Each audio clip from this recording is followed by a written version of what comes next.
جب میرے مولا مشکل کشا کی بات آئی، سید السادات، خاتم ولایت، فخر ولایت، امام المشارق والمغارب، حلال المشکلات والنوائب، اخی رسول والزوج البتول، امام علی ابن ابو طالب کی باری آئی، آپ نے کھڑے ہو کے عرض کیا یا رسول اللہ یہ مجھے دے دیجئے۔ آقا نے فرمایا اگر میں تم کو دوں گا تو تم کیا کرو گے؟ مولا علی نے عرض کیا یا رسول اللہ اگر یہ جبہ آپ نے مجھے دے دیا تو میں جس کے بھی عیب دیکھوں گا اس کے عیبوں پہ پردے ڈال دیا کروں گا۔ حضور نے فرمایا اللہ نے مجھ سے یہی کہا تھا اس لیے تمہارے مقدر میں مشتی بحق کے خواجہ عثمان ہارون مدد کن مدد کن مدد کن یا معین الدین چشتی۔ انتہائی احترام و عقیدت کے ساتھ اپنی اور ساری کائنات کے مرکز عقیدت انیس بے کساں چار اساس دردمندہ ہم غریبوں کے ہم گسار ہم فقیروں کی سرور شہریار ارم تاجدار حرم نوبہار شفاعت شب اسرا کے دھواں نوشے بزم جنت دانائے سبل مولائے کل ختم الرسل خسرو خوباں سیاح لامکاں وجہ کل فکاں در اللہ مکنون سر اللہ المخزون عالم ما کانا و ما یکون آب و گل انبیاء جان و دل اصفیاء مطلع ہر سعادت مقطع ہر سیادت خلاصہ کائنات فخر موجودات حضور مد مجتبی محمد مصطفیٰ ارواحنا فدا صلی اللہ تعالی علیہ وآلہ وصحبہ وبارک وسلم کی بارگاہ بے کس پناہ میں جس طریقے سے پڑھاؤ سب مل کر بلند آواز سے پڑھیں الصلاۃ والسلام علیک یا رسول اللہ، الصلاۃ والسلام علیک یا نبی اللہ، الصلاۃ والسلام علیک یا حبیب اللہ وعلی آلک واصحابک یا نور اللہ صلی اللہ تعالی علیہ وسلم۔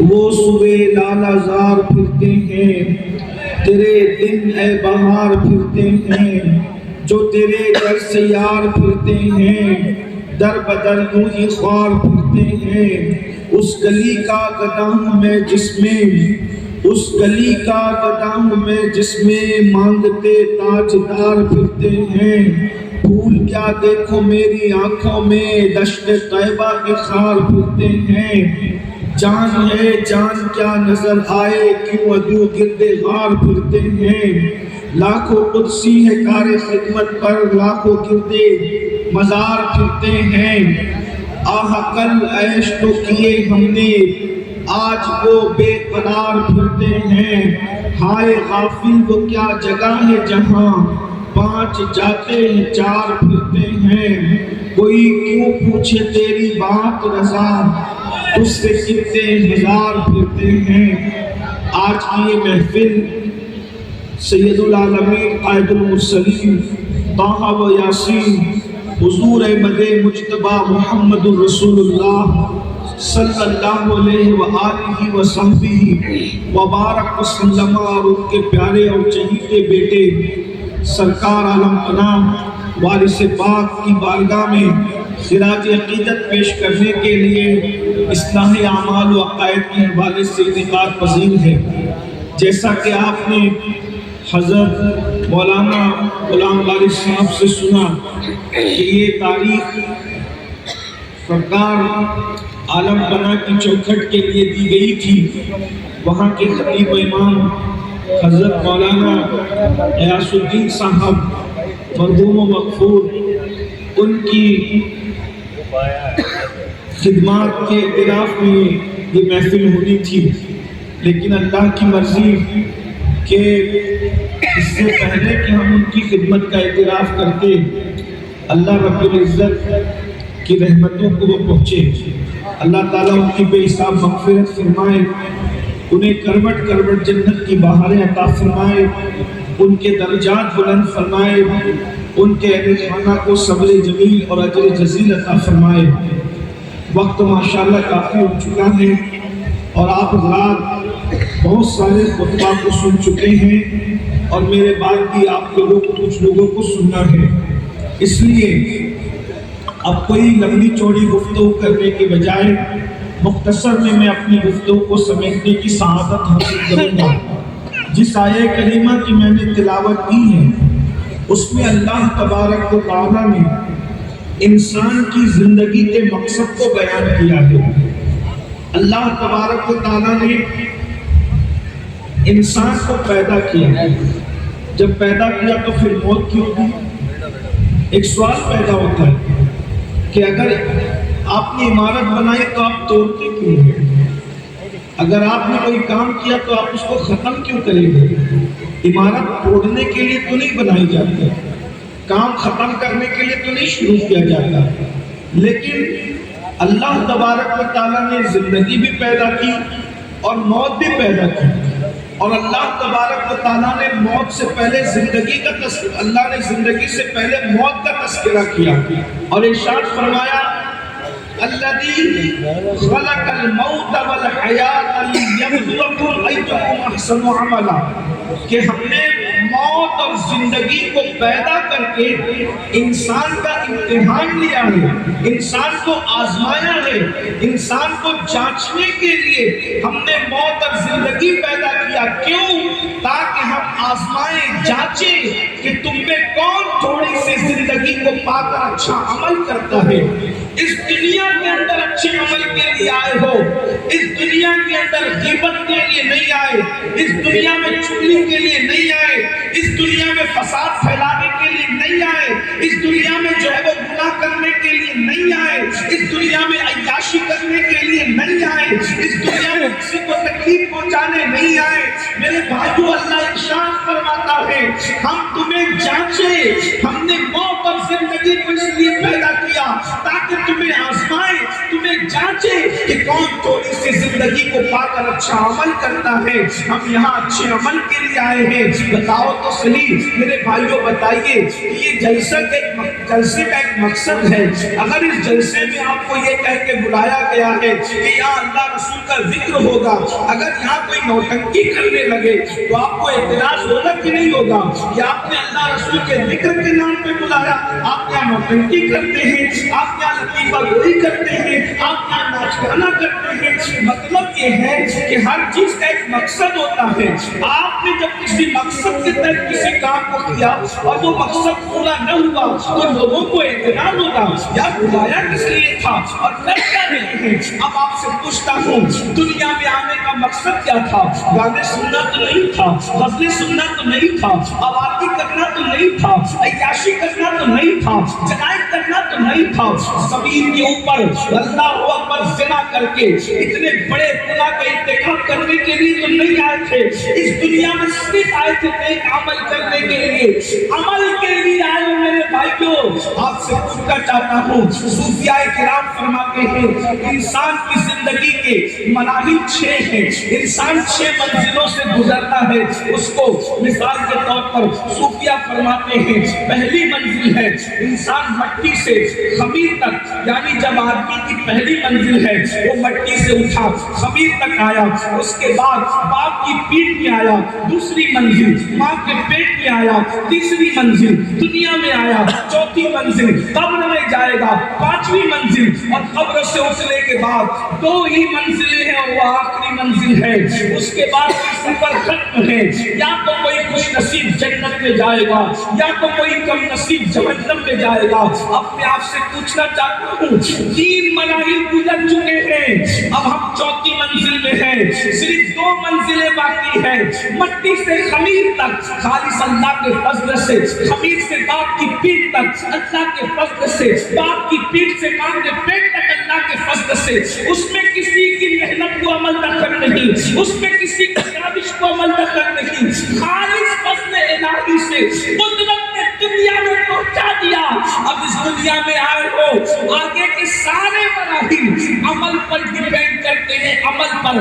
آپ سے پوچھنا چاہتا ہوں، یہ اتنا بڑا مجمع ہے، میں پھر عرض کروں گا اور لمبی گفتگو نہیں ہوگی اس لیے کہ وقت زیادہ ہوا ہے، میرے بعد بھی کسی کو سننا ہے۔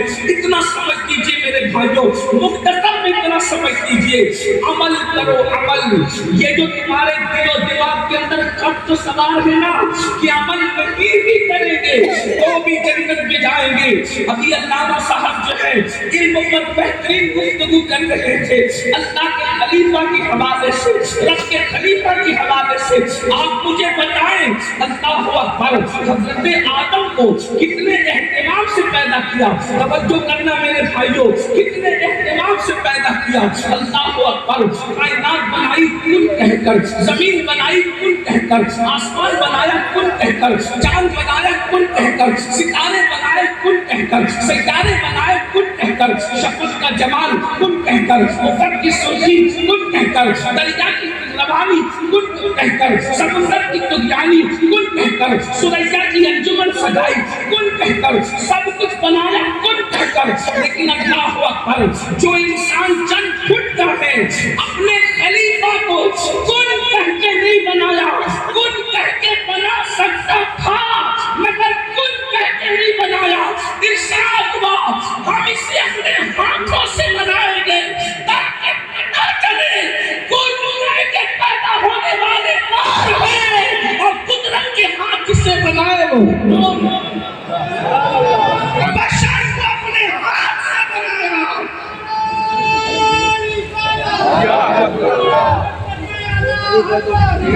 بشر کو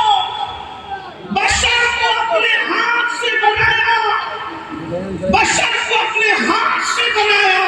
اللہ اکبر. اس سے پتا چلا کہ شان بشریت کیا ہے. لوگ بشر بشر کہہ کر آخر کیوں گمراہی کا شکار ہیں. لوگوں نے محبوبان خدا کو لباس بشریت میں دیکھ کر گمراہی کا شکار ہو گئے. لیکن اہل سنت نے جب خدا کے محبوبوں کو لباس بشریت میں دیکھا تو پتا چلا کہ بشریت کا لباس کتنا قیمتی ہے. اسی لیے عالم بنا وارث دیوا کی نگاہ کا تربیت یافتہ دو مثلیں اہل سنت کا عقیدہ یوں بیان کرتا ہے جسے دنیا بے شاباشی کہتی ہے. اب آدمی کچھ اور ہماری نظر میں ہے. اب آدمی کچھ اور ہماری نظر میں ہے. جب سے سنا ہے یار لباس بشر، جب سے سنا ہے یار، جب سے سنا ہے یار لباس بشر میں ہے. یہ ایک الگ عنوان ہے. آپ مجھے بتائیں جس کے سر پر کرامت کا تاج رکھا، جس کے سر پر خلافت کا تاج رکھا، جس کو مسجود ملائکہ بنایا، لیکن اللہ اکبر پہلے دن بتا دیا مسلمانوں ایک لفظ پیغمبرانہ ہوئی. میں تو خطا بھی نہیں کہہ رہا ہوں، میں تو گناہ بھی نہیں کہہ رہا ہوں، لیکن سمجھنے والے سمجھ لیں، سننے والے سن لیں. حضرت آدم سے ایک لفظ پیغمبرانہ ہوئی اور حضرت آدم کے کپڑے بھی واپس لے لیے. توجہ تو سن، بہت غور کرنے کی بات ہے. شراب پی کر جنتی بننے کا خواب دیکھنے والوں، جمعہ کے ہفتوں کو آباد کر کے جنتی بننے کا خواب دیکھنے والوں، ماں باپ کا دل دکھا دکھا کر کے جنتی بننے کا خواب دیکھنے والوں، تمہیں احساس نہیں ہے کیا کر رہے ہو؟ زندگی کس طریقے سے گزار رہے ہو؟ کس بلا کی میں سے سرشار ہو گئے ہو؟ میرے امام کہتے ہیں کس بلا کی میں سے ہے سرشار ہم، دن بھلا ہوتے نہیں ہوشیار ہم، اپنی ستاری کا یا رب واسطہ ہو نہ رسوا پر سرے بازار ہم، بانٹ وہ کچھ دھاریے کچھ زار ہم، یا الہی کیوں کر اترے پار ہم. اللہ اکبر. سننا چاہتے ہیں تو وہ بہت اچھے سے سننا ہے، تھوڑی دیر غور سے سن لیں.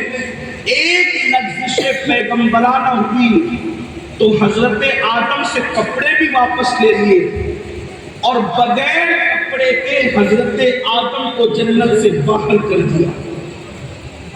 جس بیوی سے محبت کے ساتھ جنت میں زندگی گزار رہے تھے اس بیوی کے اور ان کے درمیان بھی جدائی پیدا کر دی.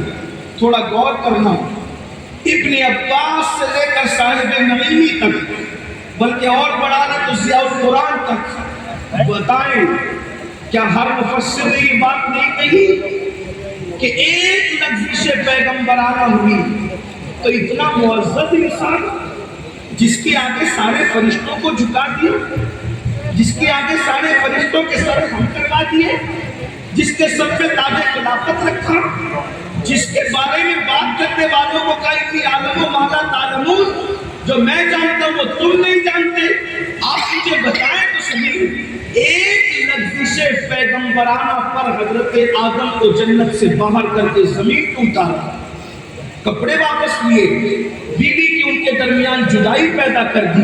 اب تم سے پوچھتا ہوں، کیا تم آدم سے زیادہ محبوب ہو اللہ کی؟ کیا تمہارے اندر سرخاب کے پر لگے ہوئے ہو؟ کیا مقام ہے؟ ارے تم آدمی ہو، وہ آدم تھے. آدم اور آدمی کا فرق کتنا ہے؟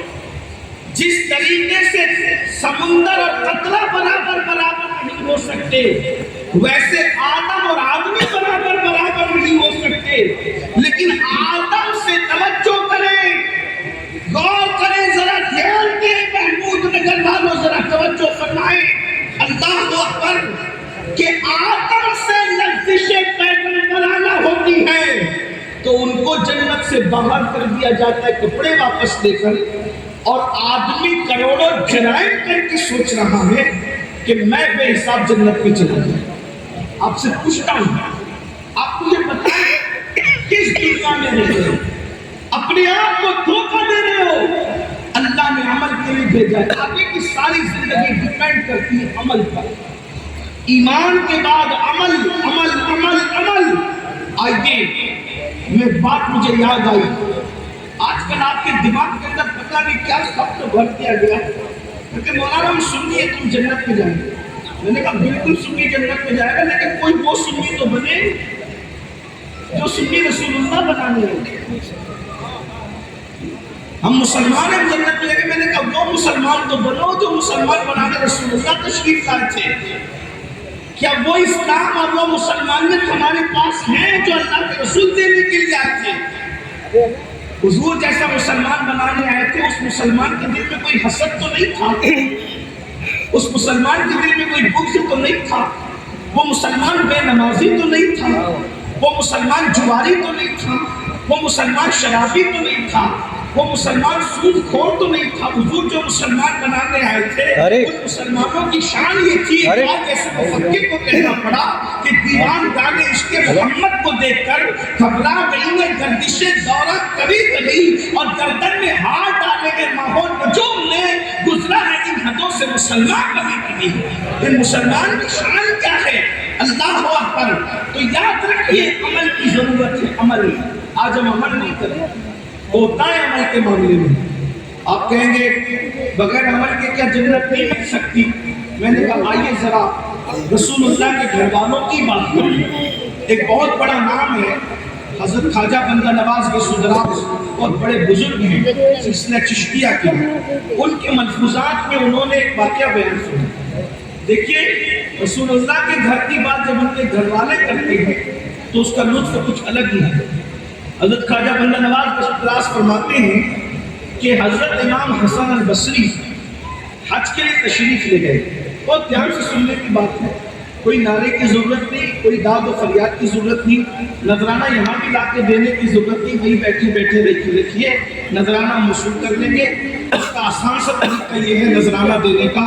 ہم منع نہیں کر رہے، منع نہیں کر رہے، نذرانہ دینا ہے کیجیے، ہم دے لیں گے، لیکن اس کا طریقہ یہ ہے آپ ایک جیب سے نکالیے اور دوسری جیب میں ڈال دیجیے، اور جب محفل ختم ہو جائے تو آج فجر کی نماز اپنے محلے کی مسجد میں جا کے پڑھیے اور اپنے امام سے کہنا یہ میری طرف سے اور سید کی طرف سے آپ کو نظر آنا ہے. ٹھیک ہے؟ ادھر ابھی کوئی نہیں آئے گا، ادھر ٹھیک، ادھر ابھی کوئی نہیں آئے گا، ادھر ہی بیٹھ کے سنیے. آپ بیان سن لیں، اس سے بڑا کوئی نظر آنا نہیں.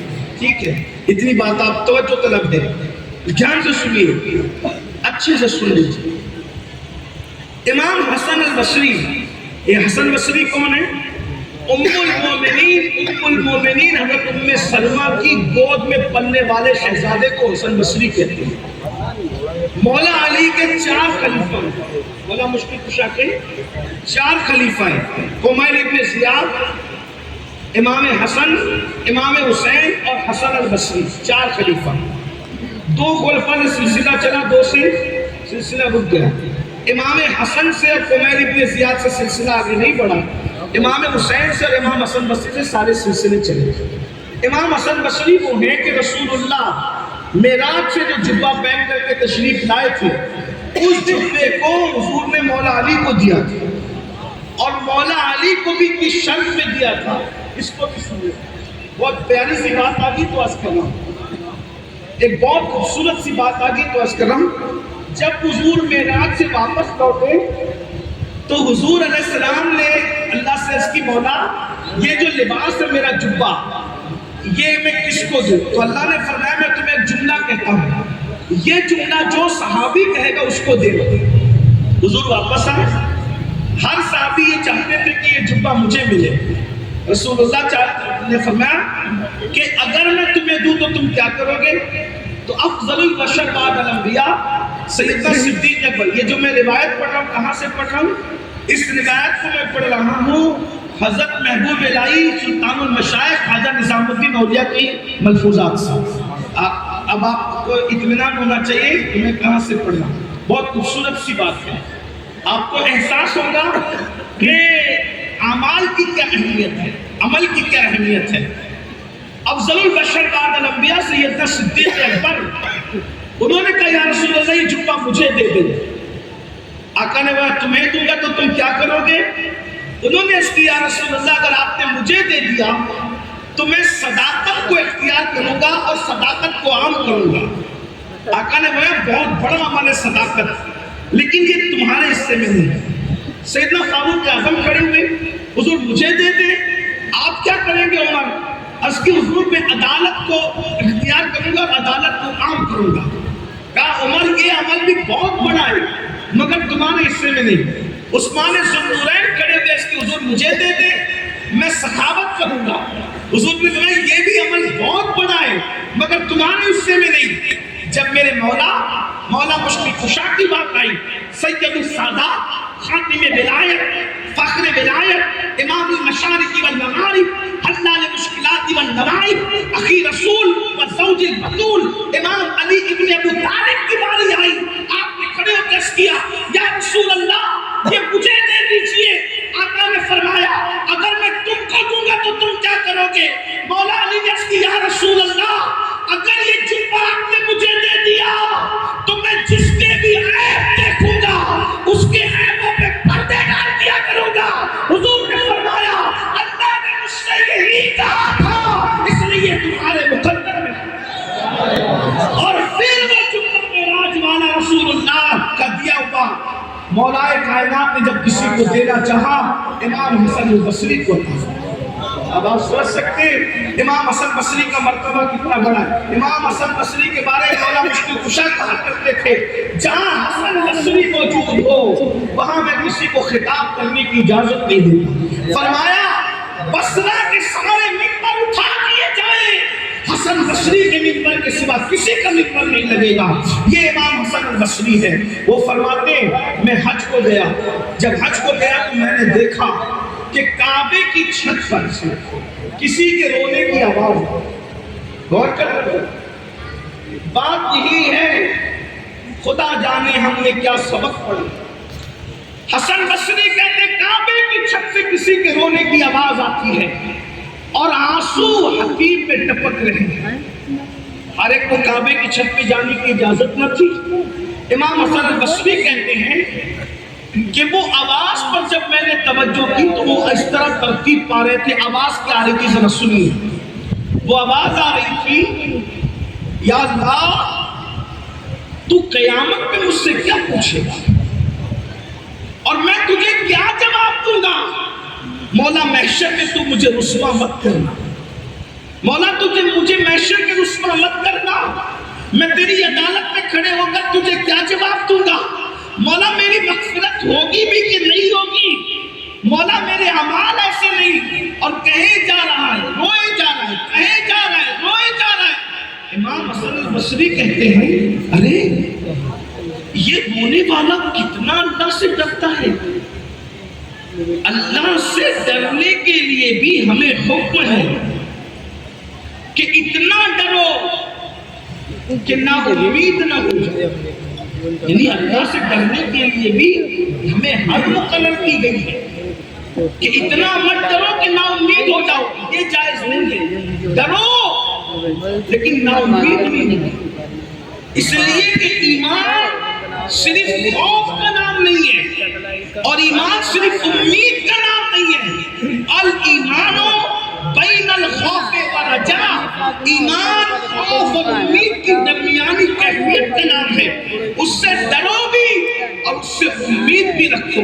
اس کی بہترین مثال سیدنا فاروق اعظم کا جملہ ہے، فرماتے ہیں اگر قیامت میں اعلان ہوگا کہ سب جنت میں جائیں گے سوائے ایک کے، تو فاروق اعظم کہتے میں ڈروں گا کہ وہ ایک جہنمی ہے تو نہیں، اور اگر یہ اعلان ہوا کہ سب جہنم میں جائیں گے سوائے ایک کے، تو میں امید کروں گا کہ انشاءاللہ وہ جنتی میں ہے۔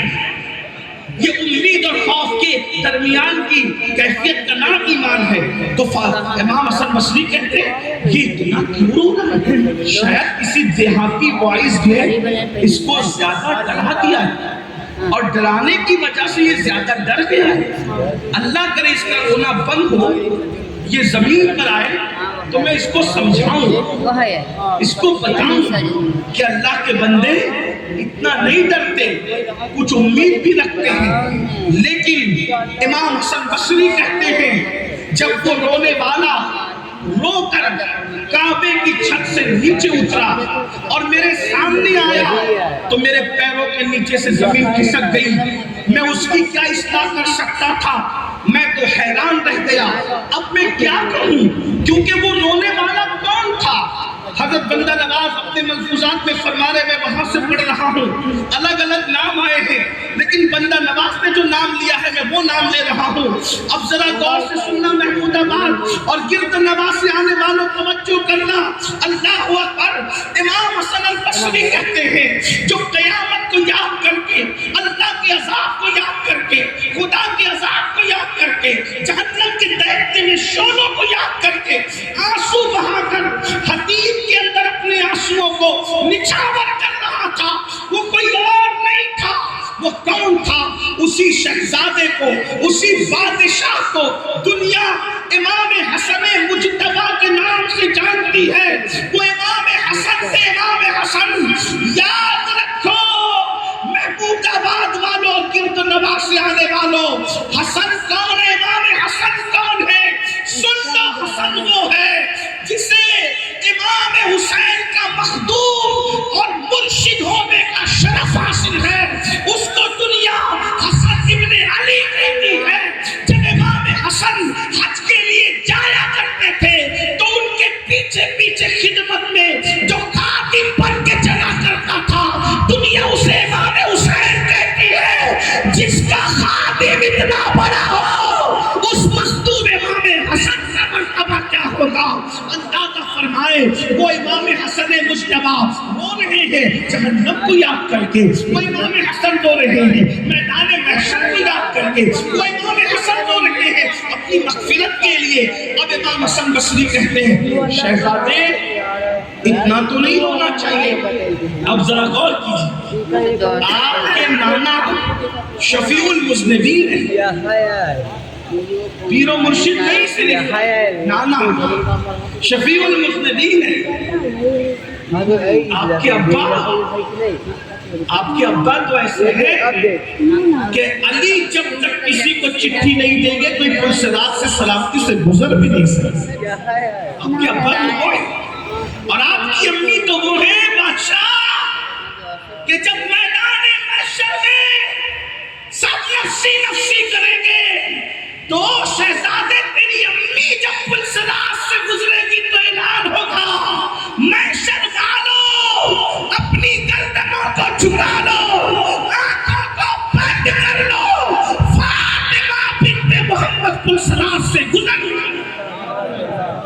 نانا ایسے، ابا ایسے، امی ایسی، اور آپ اپنی مغفرت کے لیے رو رہے، آپ اپنی بخشش کے لیے رو رہے۔ اب سننا امام حسن بصری کے سوال پر امام حسن کا جواب کیا تھا۔ امام حسن کہتے ہیں حسن بصری کیا تم نے قرآن کی آیت نہیں پڑھی جب میرے نانا پر آیت نازل ہوئی وَأَنذِرْ عَشِيرَتَكَ الْأَقْرَبِينَ، اے میرے محبوب اپنے خاندان والوں کو ڈراؤ، اپنے رشتہ داروں کو ڈراؤ، خاص طور پہ نبی کے خاندان کے لیے آیت اتر رہی ہے، محبوب اپنے خاندان والوں کو ڈراؤ۔ تو جب اللہ کے رسول پہ آیت نازل ہوئی کہ اپنے خاندان والوں کو ڈراؤ، امام حسن کہہ رہے میں صرف نقل کر رہا ہوں، جس کو بھی باتیں کرنا ہے وہ بندہ نواز سے باتیں کرے، جس کو اعتراض کرنا ہے امام حسن پہ اگر کر سکتا ہے تو کرے۔ میں امام حسن کا مسلک پیش کر رہا ہوں، امام حسن کی فکر پیش کر رہا ہوں، امام حسن کی تفسیری نکات پیش کر رہا ہوں۔ امام حسن مجتبیٰ کہتے ہیں جب رسول اللہ پر آیت نازل ہوئی اپنے رشتہ داروں کو ڈراؤ، اپنے خاندان والوں کو ڈراؤ، تو رسول اللہ نے پھر امام حسن نے نام لیا، میں نام نہیں لوں گا، امام حسن نے کہا اے فلاں، اے فلاں، اے فلاں، اے فلانی، اے فلانی، اے فلاں، اور پھر فرمایا عمل کرنا عمل، عمل کرنا عمل، عمل کرنا عمل۔ یہ مت سمجھنا کہ تم نبی کے خاندان کے لوگ ہو، اللہ کا غور کریں۔ رسول اللہ امام حسن کہہ رہے رسول اللہ نے نام لے لے کر پکارے فلاں فلاں فلاں فلاں، انہوں نے نام بھی لیے، میں نام نہیں لے رہا ہوں اس لیے کہ میری زبان میں اتنی طاقت نہیں کہ ان ناموں کو میں لے سکوں، لیکن بات جتنی ہو سکتی اتنی کر رہا ہوں۔ اے فلاں، اے فلاں، اے فلاں، اے فلانی، اے فلانی، عمل کرنا عمل، عمل کرنا عمل، عمل کرنا عمل۔ حافظ فرمایا کہیں ایسا نہ ہو لوگ عمل لے کر آئیں اور تم صرف رسول اللہ کا نسب لے کر آؤ۔ فرمایا